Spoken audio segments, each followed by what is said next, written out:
Sports Flash TV na may dati. Ito ay lagi kang panalo, bakbakan na sigurado, mga balitang ang update kay Casimero at Duhaney. Neri, sinabing tumakbo na raw si Casimero. Pag-usapan natin yan mga ka-flash. Pero bago ang lahat, huwag kakalimutang i-like, mag-subscribe at hit ang notification bell para updated ka sa mga bidyong katulad nito.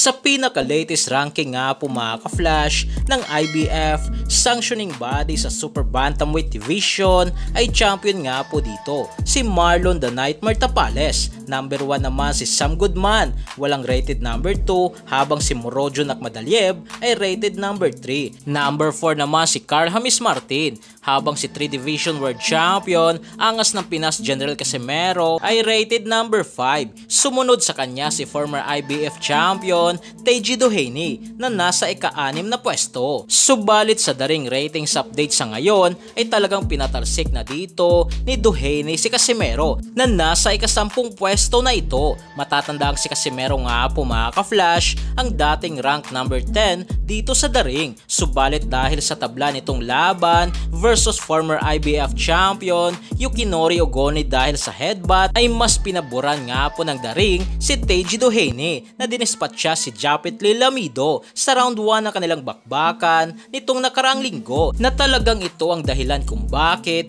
pinalitan ng daring si Casimero ni Teji Duhaney na kung sakaling maglaban ito para sa WBO title eliminator na rated number 3 at number 4, ang dalawa ay dito na masusubukan kung sino talaga ang mas magaling at karapat dapat sa ranking ng daring.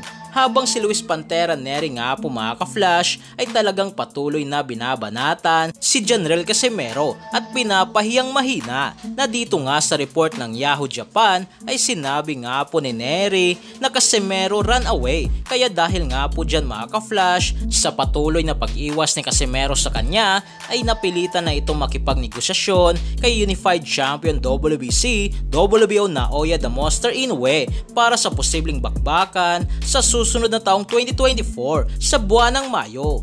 Paliwanag pa ni Neri na ayaw nito makipaglaban sa mahihinang boksingero na ang gusto lang nitong makalaban ay ang malalakas katulad ni pound for pound king Naoya the Monster Inoue.